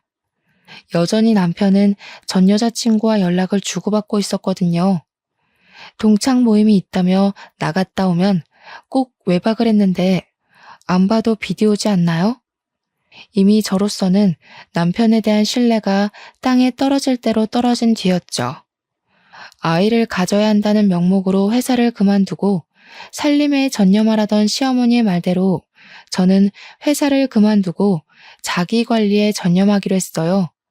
물론 아이를 가질 마음은 절대 없었지만요. 말을 고분고분 듣는 며느리 코스프레를 하느라 여간 고생한 게 아니었습니다. 회사 일을 그만두니 적적하긴 했습니다. 그러던 저에게 어느 날 새로운 제안이 왔어요. 병원에 다녀오던 길이었는데 쇼핑몰 피팅 모델 일을 해보지 않겠느냐며 길거리에서 캐스팅을 당한 겁니다. 저는 한 번도 해보지 못한 분야의 일이었고 내가 과연 잘할 수 있을까 하는 의구심이 들었죠. 무모한 도전이다 생각하며 눈을 질끈 감고 우여곡절 끝에 첫 촬영을 마쳤어요. 반응은 폭발적이었고 저는 인터넷으로도 조금씩 유명세를 치르기 시작했고요. 제 덕분에 매출이 올랐다며 쇼핑몰 사장님이 돈을 더 챙겨주시기도 하셨어요. 얼굴이 이뻐진 탓에 사장님이 화장품 모델로 한번 해보라길래 딱 한 번 온라인 화장품 모델을 나갔거든요. 그런데 반응이 좋아서 화장품 모델까지 고정적으로 일하게 됐습니다. 처음에는 그저 이 상황이 얼떨떨하기만 했어요. 길을 지나가면 알아보는 사람도 생기고 자신감이 하늘로 솟구치고 있었죠. 덕분에 돈도 직장인 월급의 두세 배는 많이 벌 수 있었고 마음의 여유도 생겼습니다. 유명한 잡지사에 떠오르는 모델계의 샛별이라는 주제로 인터뷰하기도 했고요. 제 과거 사진을 공개하며 다이어트 비결, 운동 비결 등을 숨김없이 오픈했는데 오히려 반응이 더 좋아서 쇼핑몰 매출이 급상승했다고 인센티브까지 넉넉하게 받았습니다. 그런 저의 모습을 남편과 시어머니는 대단하다며 칭찬을 해주었어요. 시어머니는 이제야 제가 정신을 좀 차리는 것 같다며 아이를 가지라고 여전한 모습이셨지만요. 친구들과 부모님은 제가 예뻐진 것보다 당당해지고 자신감이 생긴 것에 대해 축하를 해주셨습니다. 하지만 저는 남편에게 복수할 날만 기다리고 있었죠. 예, 이제 좀 말이 통하는구나. 그렇게 말할 때는 듣지도 않더니 네가 무슨 바람이 불어서 오래간만에 며느리 노릇을 좀 하는구나. 곧 좋은 소식도 들려주겠지? 기대하고 있으마. 에이, 엄마는 또 잘 나가시다 왜 그러실까? 아이 문제는 우리가 알아서 할 테니 엄마는 그저 지켜보기만 하시라니까는. 우리 걱정 말고 엄마 끼니나 잘 챙겨 드시고 그러세요. 엄마 그거 오지랖이다. 이놈 새끼가 엄마한테 말버릇이 그게 뭐야? 시애미가 돼가지고 그 정도 말도 못하고 산다냐? 알아서 잘 하겠다마는 그래도 어른이 노파심으로 얘기를 하는데. 아무튼 좋은 소식 기다리고 있으마. 사실 이제 와서 말씀드리지만 그때 남편과 저는 혼인신고를 하지 않은 상태였거든요. 왜냐하면 집을 구매해서 세금 문제로 1년 정도만 더 있다가 혼인신고를 하자 합의를 했어요. 물론 양가 부모님에게는 비밀로 했고요. 혼인신고를 안 했다고 하면 그게 말이 되냐며 노발대발 하셨을 옛날 분들이셨거든요. 저는 이제는 때가 된 것 같아 결심을 했습니다. 남편에게 그동안의 모든 일을 적어놓은 편지 한 통만을 남긴 채 짐을 싸서 친정으로 왔어요. 남편은 출장을 간 상태였고 전 그 사이에 모든 것을 정리하기로 결정했죠. 그동안의 일을 모두 부모님께 말씀드렸더니 부모님은 화를 내시기는커녕 한숨을 푹 쉬셨습니다. 솔직히 화를 내실 줄 알고 조금 긴장했었거든요. 오히려 부모님은 제 결정이 그렇다면 믿어주겠다고 응원을 해주시는 게 아니겠어요? 저는 부모님께 죄를 짓는 것 같고 불효를 저지른 것 같아 가슴이 찢어지는 것 같았어요. 그러기도 잠시 남편이 출장 갔다 돌아왔는지 전화에 불이 나기 시작했습니다. 남편의 시어머니까지 전화기를 꺼둔 탓에 부모님 휴대전화에도 불이 나기 시작했죠.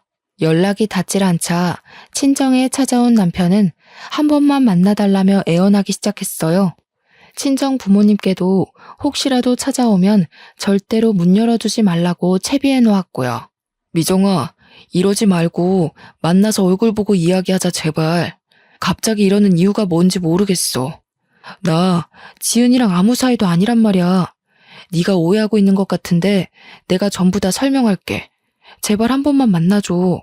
며칠을 문전박대하며 만나주지 않았어요.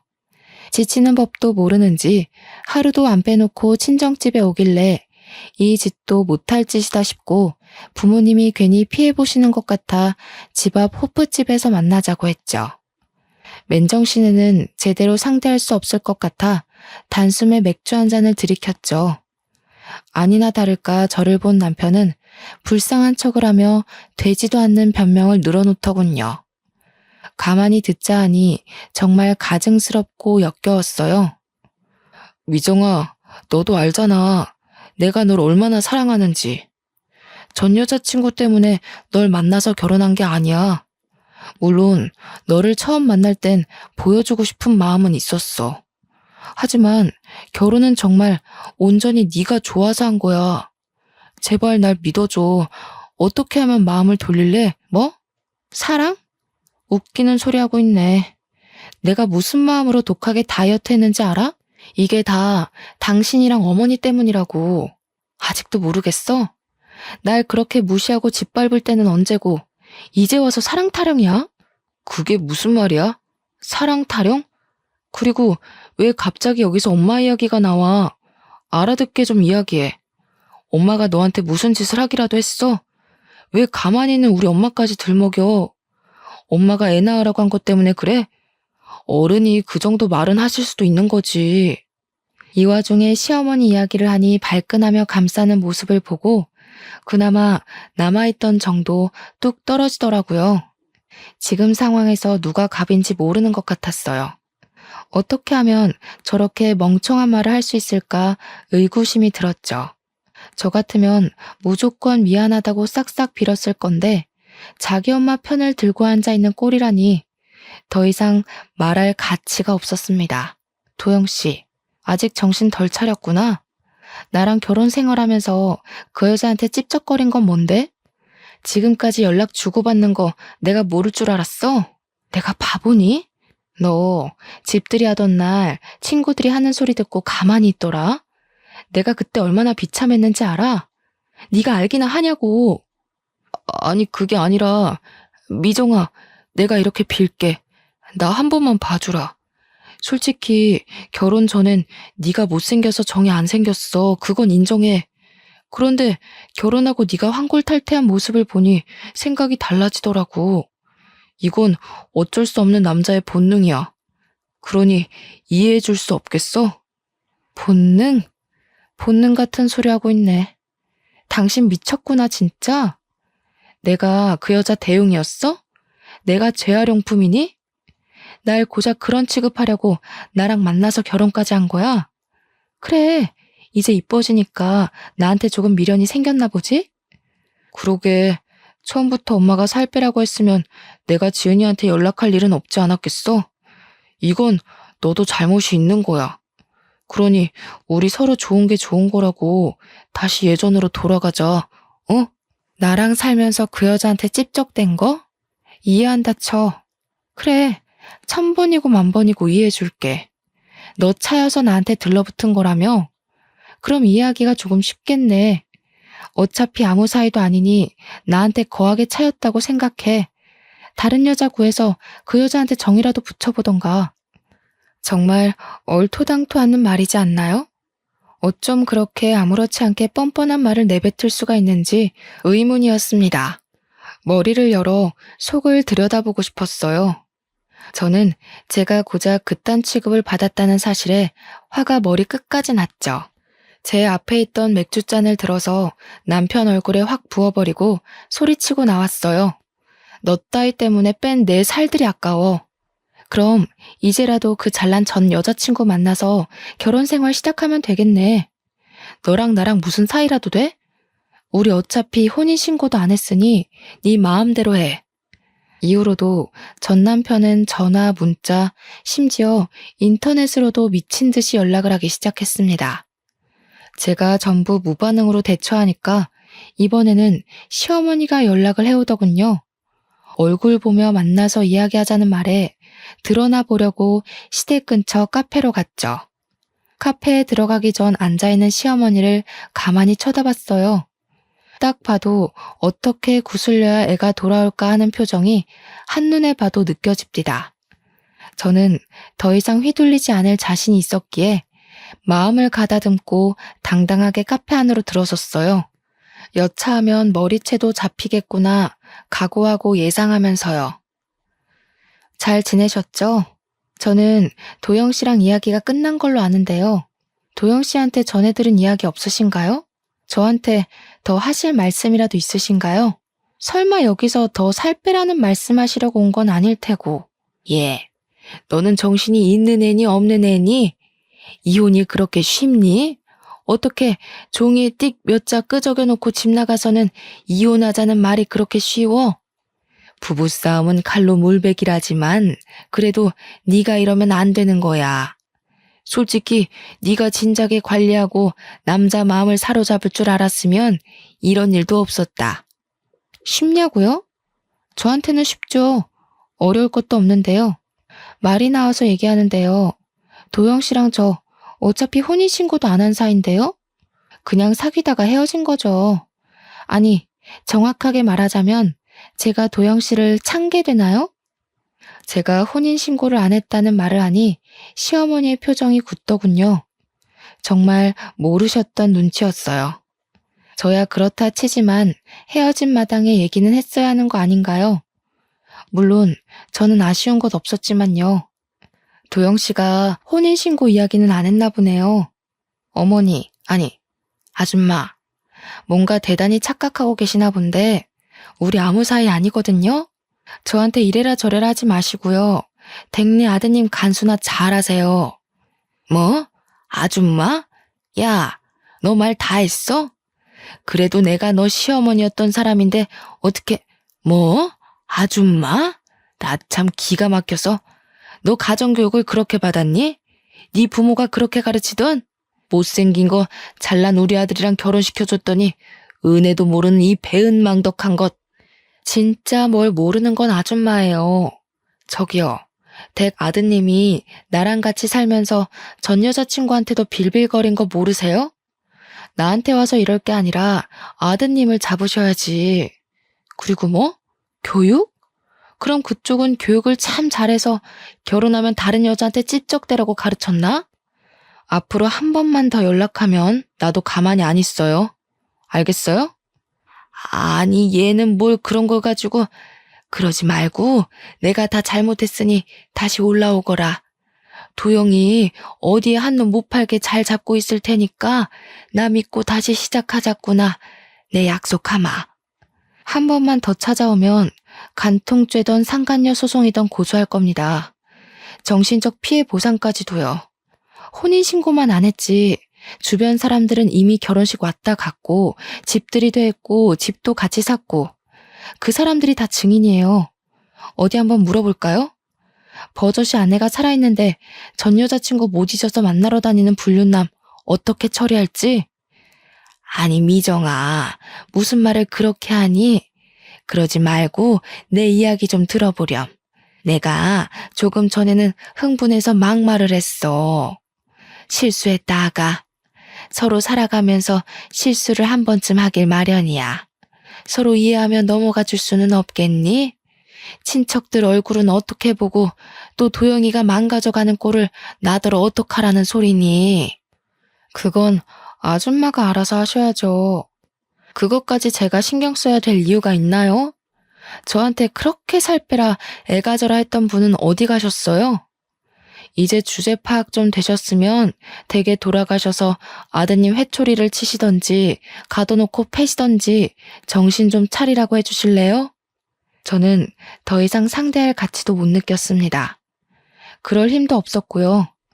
잔뜩 소리를 치고는 연락하지 말라며 자리를 박차고 나왔어요.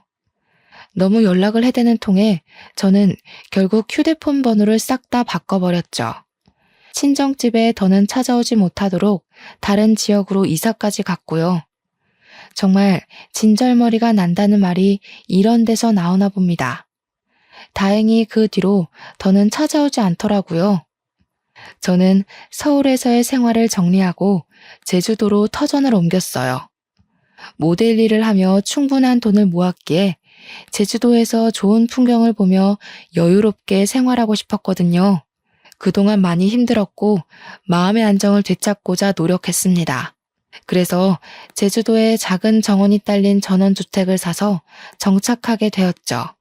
제주도에서 잠시 휴식기를 가지며 저를 위한 여행을 시작했어요. 여행이라고는 별다를 것 없이 혼자 영화를 보기도 하고요.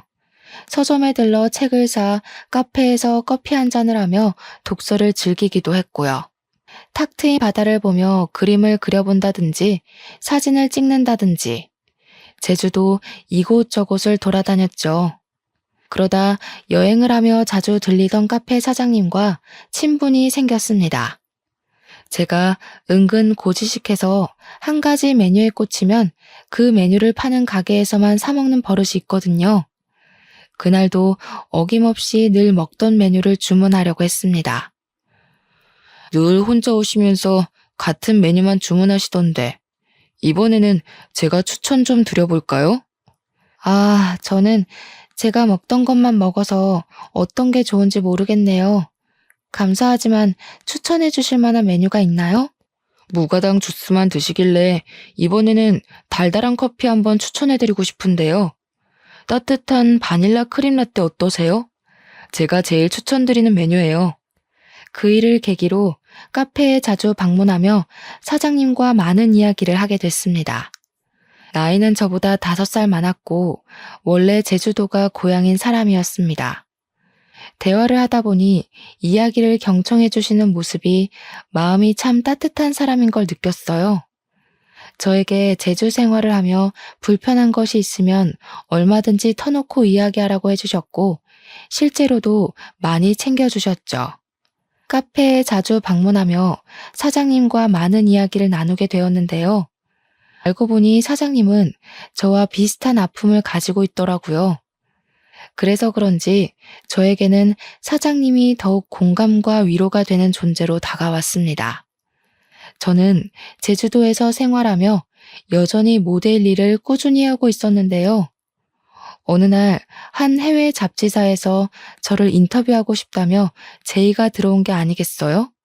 남들도 다 알만한 유명한 대형 잡지사라 저는 잔뜩 긴장한 채 인터뷰에 응했고요. 원래부터 모델 일을 했던 게 아니고 전문적으로 배워본 적도 없는 터라 많이 긴장했죠. 그런 저를 가족들과 카페 사장님은 응원을 해주셨어요. 그 잡지사에서는 제가 모델 일을 하게 된 이유에 대해 인터뷰를 했습니다. 지난번과 같이 제 과거 사진과 함께 있는 그대로를 보여드렸어요. 처음부터 원해서 갖게 된 직업은 아니지만 지금의 저를 있게 한 건 과거라고 하면서요. 결국 그 인터뷰가 계기가 되어 저는 이탈리아에서 열리는 패션쇼에 초대받게 됐습니다. 명품 브랜드는 아니지만 의류 화보도 찍게 되었고요. 제주도와 서울, 외국으로 가며 정말 바쁘게 2년 정도를 보냈죠. 힘이 들고 지칠 땐 언제나 뒤에 카페 사장님이 계셨습니다. 그렇게 저희는 마음이 통해 연인 사이로 발전하게 됐고요. 그런데 뜬금없이 잊고 지냈던 사람이 저를 찾아왔습니다. 저의 소식을 접한 전 남편은 콩고물이라도 주워 먹고 싶었는지 제주도로 저를 찾아왔습니다. 바뀐 번호를 어떻게 알았는지 전 시어머니 연락도 오고요. 여긴 웬일이야? 무슨 염치로 당신이 여기로 오는 거야? 정말 나를 생각한다면 더 이상 찾아오지 말아야지. 내가 유명해지니까 탐이 나디? 미안하지만 더 이상 당신과 엮이고 싶지 않으니 그만 가줘. 나도 이렇게까지 하는 거 정말 싫어. 하지만 어쩌겠어. 이미 내 마음은 너한테 있는걸. 그러지 말고 우리 다시 잘해보자. 어머니도 그걸 바라시고. 같이 서울로 가서 예전처럼 행복하게 잘 살자, 미정아. 결국 아쉬워서 온 거겠지. 내가 예뻐지고 돈 많이 벌고 유명해지니까 그제야 며느리 취급하고 싶으시다던? 너는 또 뭔데? 난 더 이상 너희들 상대할 가치를 못 느끼겠으니까 험한 꼴 당하고 싶지 않으면 당장 꺼져. 뭐? 험한 꼴? 너희들? 너 정말 이렇게 나올래? 너 그 카페 사장이랑 무슨 사이야? 너 나 몰래 남자도 만났어? 이거 안 되겠네. 오냐오냐 해줬더니 아주 끝까지 기어오르네. 너야말로 험한 꼴 당하고 싶어? 좋은 말 할 때 순순히 내 말대로 해. 정말이지 등산 동아리에서 처음 만났던 그 다정다감했던 남편이 맞는지 의심스러웠어요. 정말 한순간에 눈빛이 변하는데 사람이 어떻게 저렇게 변할 수 있나 싶었다니까요. 하지만 저는 더 이상 겁이 나지 않았습니다. 꿀릴 게 없었거든요. 열차 끝난 뒤에 태워달라 하소연하면 무슨 소용이냐고요. 저는 마음을 다잡고 다시 한번 이야기했습니다. 다시 한번 말하지만 이미 우리는 끝난 사이야. 집착하지 말고 돌아가 줬으면 해. 좋게 말할 때 각자 갈 길 가자. 이제 와서 왜 이러는 거야? 남편이 자기 마누라 덕 좀 보겠다는데 그게 그렇게 안 될 일이야? 너도 아마추어같이 왜 이래? 괜히 버티지 말고 당장 나랑 서울 가자. 이리 와. 왜 이래 도대체? 우리 이미 끝난 사이라고 몇 번을 말해? 너와 나 혼인신고도 안 한 남이었어. 아니, 남보다 못한 사이였지. 일말의 양심이라도 있으면 이렇게 찾아오면 안 되지. 이거 나 놓으라고. 전 남편이 갑자기 제 손을 잡아 끌며 막무가내로 데리고 가려는 게 아니겠어요? 정말 이러다 무슨 일이 나겠다 싶었습니다. 점점 힘은 빠져가고 거의 전 남편에게 끌려가다시피 실랑이를 하고 있는데 카페 사장님이 나타나셔서는 남편에게 주먹을 휘두르셨어요. 사장님은 이게 무슨 짓이냐며 남편과 몸싸움을 하셨고 주민들의 신고로 경찰이 오고 파출소로 연행된 뒤에야 멈출 수 있었습니다. 전 남편은 파출소에서 사장님에게 콩밥 좀 먹어보라며 절대 합의는 없다고 큰 소리를 쳐댔고요. 당사자였던 저는 제가 오히려 당할 뻔한 건데 사장님이 구해주신 거라고 말씀을 드리니 상황이 역전되어 그 사람은 저희가 합의를 해주지 않으면 꼼짝없이 철창에 갇혀 지낼 신세가 되었죠. 다시는 찾아오지 않고 연락하지 않는다는 조건으로 합의를 해주었고 사장님과 저는 터덜터덜 집으로 왔습니다. 사장님에게는 별다른 저의 이야기를 하지 않아서 이 상황에 대해 의문을 품고 계셨어요. 저는 미리 말하지 못해 미안하다며 그동안의 이야기를 전부 해드렸죠. 미정 씨, 그걸 왜 이제야 말하는 거야? 내가 그렇게 못 믿어왔어? 내가 마침 그 앞을 지나가지 않았으면 미정 씨 정말 큰일 날 뻔했다고. 왜 이렇게 사람을 불안하게 하는 거야? 왜 이렇게 사람을 걱정시키냐고. 죄송해요, 사장님. 말할 분위기도 아니었고 그렇게 좋게 끝난 일은 아니라서 선뜻 말하기도 죄송했어요. 제 과거를 다시 생각하기도 싫었고요. 제가 과거를 이야기하면 사장님도 저를 안 좋게 생각하실까 봐. 미정 씨 참 미련하다. 이렇게까지 말하는데 모르겠어? 이제 알 때도 되지 않았나? 나 미정 씨 많이 좋아해. 난 앞으로 미정 씨가 내 눈앞에서 이런 위험한 일 겪는 거 못 참겠어. 이 상황에서 할 말은 아니지만 앞으로 남은 인생 나와 함께 걸어가 보지 않겠어? 사장님, 저를 그렇게 생각하고 계실 줄은 몰랐어요. 저는 아직도 제가 보잘것없다고 생각했는데 좋게 생각해 주셔서 감사해요. 든든한 제 편이 생겨서 기분이 좋네요. 앞으로도 잘해봐요. 그렇게 사장님과 저는 부부의 연을 이어가기로 했습니다. 가족들과 모여 식사를 하고 사진을 찍는 것으로 결혼식을 대체했고요. 지금까지 제주도에 정착하며 행복한 삶을 살고 있답니다. 작년에는 딸아이도 태어나 지금은 2살이 되었고요. 여전히 모델 일을 하고 있고 육아와 병행하려니 여간 힘든 게 아니지만 정말 행복하고 즐겁게 일하고 있답니다. 전 직장 동료의 말을 들어보면 전 남편은 이리저리 선을 보러 다니기 바쁘다더군요. 결혼해서 아이를 낳고 가정을 꾸려나가도 모자랄 나이에 어머니 등살에 떠밀려 선을 보러 다니는 꼴이란. 아무튼 이렇게 저는 과거를 뒤로한 채 행복하게 살고 있답니다. 물론 그때 그 일이 생각 안 나는 건 아니에요. 그것도 어떻게 보면 제 인생의 일부이기도 하니깐요. 그런 말이 있죠. 겉모습만 보고 판단하지 말라고. 세상을 살아가는 데 있어 정말 중요한 건 외형적인 모습이 아니라 그 사람의 내면인 것 같아요.